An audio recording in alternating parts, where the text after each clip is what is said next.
What is going on, guys? Welcome back to another video, and today we're continuing our positional preview series for the New York Giants. For the 2019 New York Giants, this is part 3 of the series. If you guys want the full playlist, I'll link the playlist in the description below, and I'll also put a tag up here so you guys can go watch it. I previously did quarterbacks and running backs, so now we are doing the wide receivers, part 3. So this is the first year since 2014 that we're doing a positional preview without Odell Beckham Jr. Now, obviously, Odell was always the surefire guy, the guy we knew was going to be the number one coming in and was going to be the best wide receiver coming in every time we did these positional preview videos. But now we have an actual question here. Who gets the number one nod? Is it Golden Tate, the veteran, or is it Sterling Shepard, the kid on his rookie contract that might be better than Golden Tate right now at this point of his career? Now, whether you want to call one a number one wide receiver or not, I don't really want to go that way. It really doesn't matter to me. They'll still both be on the field at the same time. They'll still be both lining up in the same places, mostly the slot, both of these guys. But they both have the ability to go outside as well, which I like. Sterling Shepard has the versatility and the talent to play outside. Also, Golden Tate plays a lot of outside. He's mostly a slot receiver, but he did play a lot of outside with Detroit, with Seattle. So let's start off with Sterling Shepard. Now, Sterling Shepard is coming off not his best season as a New York Giant. I want to say his, statistically his best season as a New York Giant. Racked up 872 yards on 66 receptions, 4 touchdowns, and I mean, he looked good. But I honestly think his best year was 2017 because of what he did in Odell's absence and how he stepped up. Keep in mind, he had in 2017 he had 59 receptions for 731 yards and 2 touchdowns, but he only played a slight amount of those games. I believe he only played about 10 of those games. So if you can imagine, if he would have played all 16 games, he would have been probably an 1,100 yard receiver. Yeah, he played 10. He started 10 games and he played 11 games. So you got to imagine he would have had a phenomenal year. I mean, Sterling Shepard was consistently racking up 150 yard games in 2017. But then when it came to 2018, the last year that just passed, he played all 16 games. He started all 16 games. But he only had about 100 yards more to his total from 2017. So if you ask me, his best year as a Giant, his best year as a pro was 2017, but statistically it was last year in 2018. So in no doubt in my mind, Sterling Shepard will at least be a 1,000 yard receiver, if not a 1,100 to 1,200 yard receiver. I really think he has it in him. I think he could be a number one. A lot of people are thinking slot receivers can't be number ones. Where did you get that from? You look at Julian Edelman right now with the New England Patriots. He is the clear number one. You look at Victor Cruz in his time here. He was the number one. He was a slot receiver. You look at a lot of receivers in the league right now. They are number ones. Even if they're smaller slot receivers, you don't have to have your X wide receiver or your Z wide receiver be the number one guy. It's not always like that. Sterling Shepard should, could, and will succeed 1,000 yards this season. I think, in my honest opinion, I think I'm gonna say around 1,150 yards. I want to say for Sterling Shepard, I'll meet right around the middle between 1,100 and 1,200. I'll say 1,150 yards. I'll say he racks up on 7 or 8 touchdowns and receptions. I think he can get, I want to say 85 to 95 receptions. Don't know if he will actually hit that 100 mark, but he can get 85 to 95 receptions, in my honest opinion. I know Golden Tate is there. He may challenge him for some reps and challenge him for some targets, but I think Sterling Shepard, and on top of that, the chemistry that Eli has with Sterling, it should go a long way. We then move on to Golden Tate. Now, we all know about Golden Tate, especially in his Seattle days. He's the spunky wide receiver. It seems like he's calmed down now. I always known Golden Tate to be kind of a guy with an attitude, but it seems like he's calmed down. I don't know, maybe it's because I know him a lot more, because I now follow him on Instagram, and I watched a lot of interviews from him and things like that. He just seems more joyful. I guess I guess I'm happy about that. I still want to see that angry side of him on the field, but he's always been known to have that attitude that I like in players. But Golden Tate has been one of my favorite receivers to watch in the past couple of years, just because I love smaller slot receivers. They do a lot of damage in the NFL nowadays, and Golden Tate has been the prime example of that, doing his damage mostly from the slot and calling himself that number one wide receiver from the slot, and also doing damage on the outside. Now, if you see his years in Seattle, you probably say his best years could be in Detroit. I'll pull up his stats right now. So I was right, his best years were in Detroit. His first year with Detroit, he was a 1,331 yard receiver. Golden Tate was 2015, 813 yards, 2016 and 17, both getting just under 1,100 yards. So I expect him to not do the same, not get 1,000 yards, but I expect him to be a very consistent receiver. But he's still going to do damage in the NFL, guys. I still believe it. I think Golden Tate, like I said, he's going to be a number one and number two guy. Who knows? Who cares at this point, really? It doesn't matter. But he's mostly going to do his damage from the slot. He will go on the outside as well, just like Sterling Shepard. And I can gather he might get about, I'll predict, 750 yards, 5 touchdowns. That's what I'll say. I'll say 750 yards, 5 touchdowns. I don't know how many receptions. I don't know, 65 receptions or something like that. He may get more than that. He may exceed my expectations. But I'm gonna say around 750 yards on like 65 receptions or something like that. We then move on to Cody Latimer. Now, Cody Latimer did miss most of 2018 with that hamstring injury that he's been working on for a while now. He's going to be coming back, but I'm really not confident in Cody Latimer. If you just look at years prior, he really hasn't done anything. His best year was in 2017. His second best year, believe it or not, his second best year was with us, and he barely played at all. This guy, it seems like this guy does deal with a lot of injuries, because I'm looking at his receptions, looking at his yards. I mean, all of 2014 when he was drafted, by the way, he was a second round draft pick, I believe. 2012, 2 receptions. 2015, 6 receptions. 2016, 8 receptions. 2017, 19 receptions. So I'm really not confident in Cody Latimer. I could see him being cut this year, in my honest opinion, because we do have some decent options elsewhere. But I'm still looking for a guy that's going to be our number one receiver. I meant number one red zone target besides Evan Ingram. I want to see something from the wide receiver position that we can throw fades to, that we can throw high passes to, that we can throw 50-50 balls to. All those things that you would want a wide receiver to do, I want us to do that. Like I said, we've always been looking for a wide receiver for a while now, ever since Plax was gone. We experimented with a lot of guys. Not sure how tall Ramsey Barden was, but he didn't work out. And then you look at Corey Washington. A lot of people were very confident in Corey Washington. So was I, really confident in Corey Washington. But he was a preseason star and nothing more.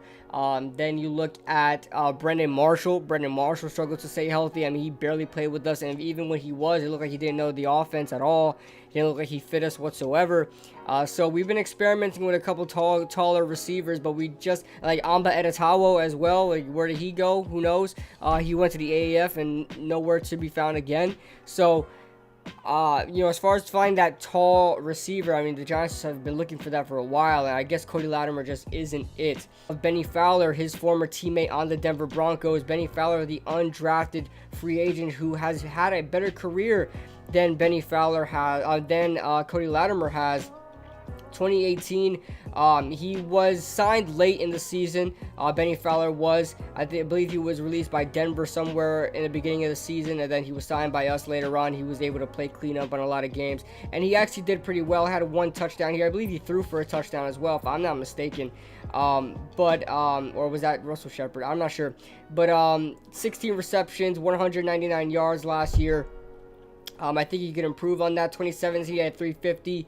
2016 at 145. I mean, I'm not expecting him to do much. I think he's going to be a good number 4 receiver for us. So we're not expecting him to do much. But should injuries happen in the front part of the depth chart for the Giants, I think we're in trouble. I don't think Bennie Fowler can really handle the load that other wide receivers can. I just don't think he's capable of doing that.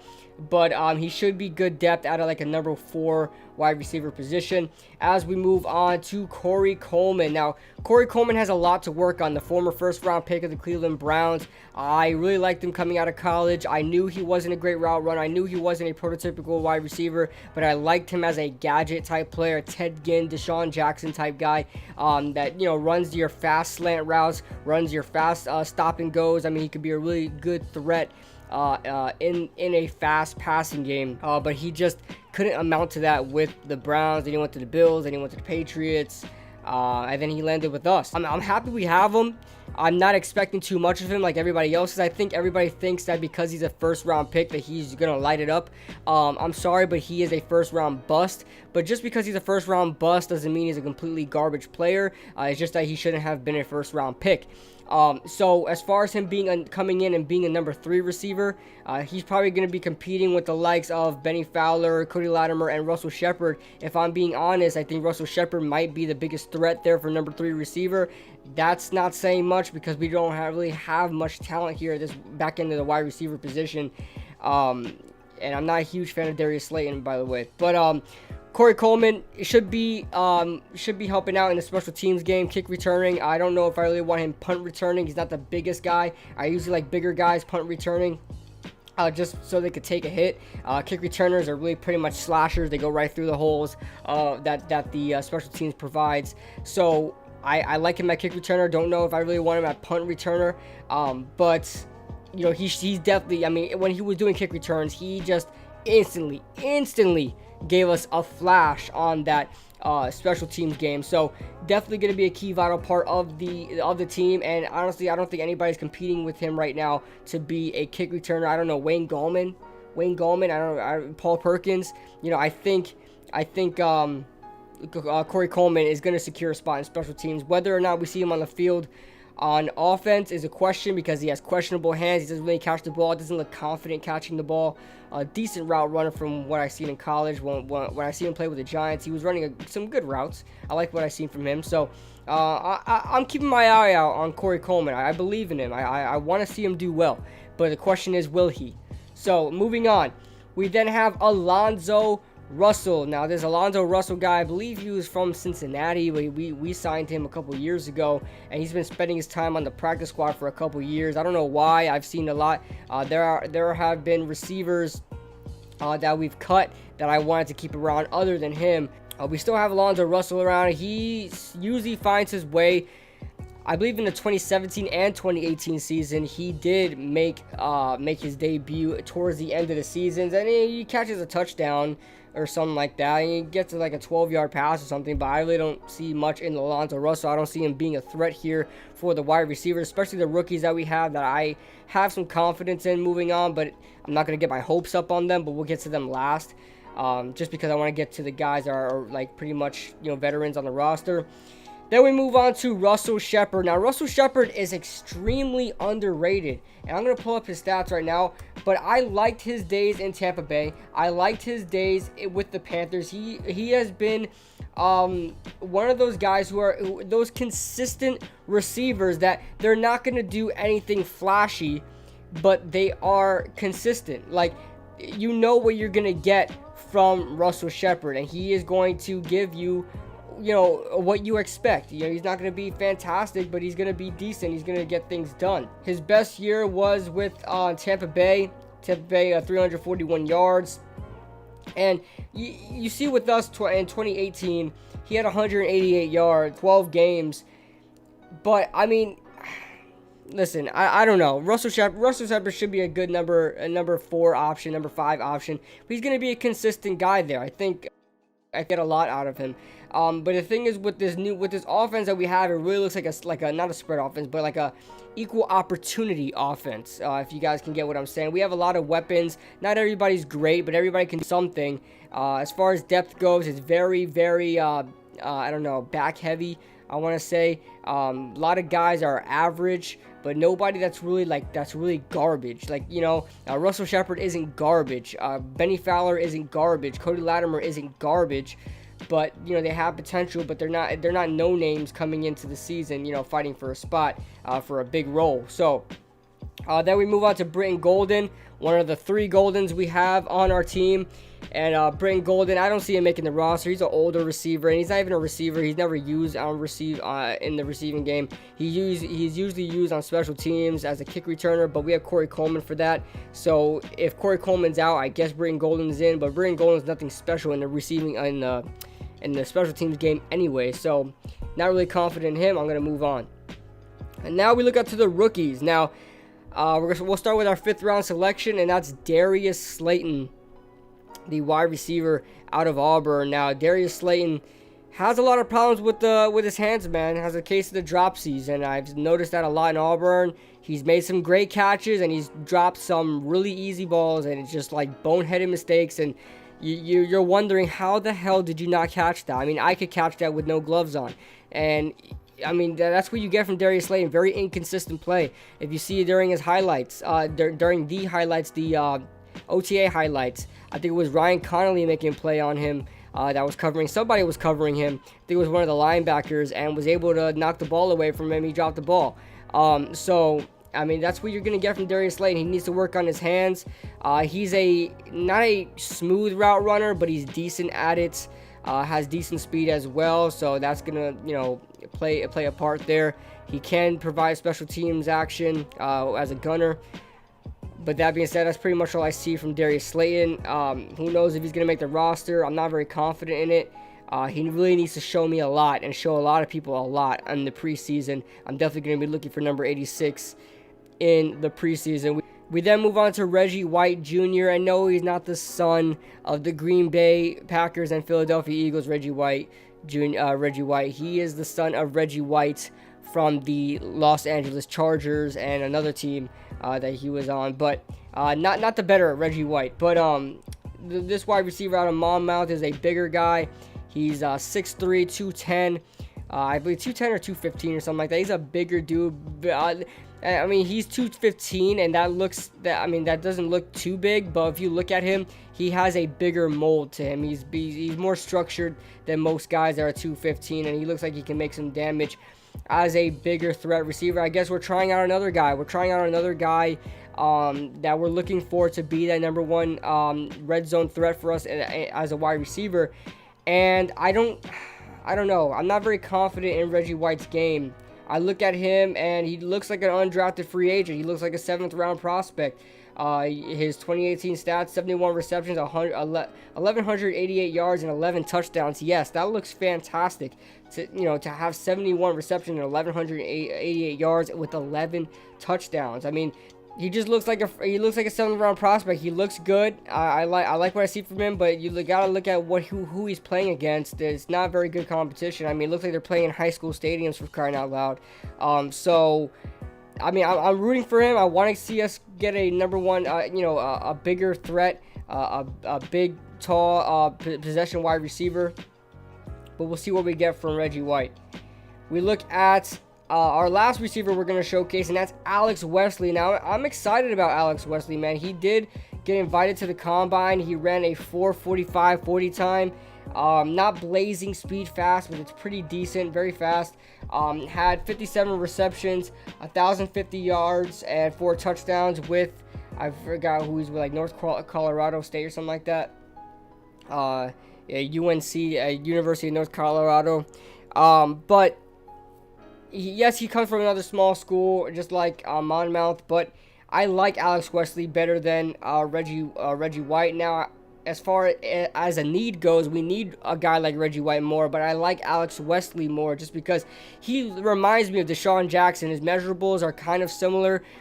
He's about 5'11" to 6 foot. So is Deshaun Jackson. Deshaun Jackson more so 5'10" to 5'11". But they're around the same weight as well. I believe Deshaun Jackson's about 175 to 180, and so is Alex Wesley. He's about 180 to 185. So they're very similar in measurables, very similar in play. They're not fantastic route runners, but they can run smooth routes. And Alex Wesley can catch the ball, is a extreme deep threat. I mean, he really, most of his highlights are deep balls, and he can catch those deep balls. He can adjust to those deep balls. But the thing is, he doesn't catch confidently. And when I noticed that from the combine, I don't know, maybe because he was under pressure, he was being tested. I know a lot of prospects really have trouble when they're being tested, like when they're being, in the combine. But from what I see from Alex Wesley, he doesn't look very confident catching the ball, and he needs to work on that. He does wind up catching the ball. It just bobbles a lot. It doesn't look clean. I want to see just, the ball just getting right in the hands and tucking it in. So I have the unofficial depth chart going: Golden Tate, Sterling Shepard, Corey Coleman, Bennie Fowler, Russell Shepard, and I want to pick one. Man. I'm just going to say Darius Slayton as the sixth guy, and then Alex Wesley can definitely make this practice squad. He has to really impress me moving forward if he really wants to make this roster. But I don't know if Cody Latimer is going to make it, guys. I really don't. Brittan Golden, Alonzo Russell, they're going to be out of there. Reggie White as well. But I really, it's between Darius Slayton and Alex Wesley to me. We'll see what happens there. That is my positional previews for the wide receivers of the New York Giants. It was a long video. Right now, it's at 25 minutes. I'll try to cut it down a lot more than that. I probably said a lot of nonsense that shouldn't need to be said. But that is it, guys. Let me know what you guys think in the comment section below. And I will see you guys in the next positional preview. Bye.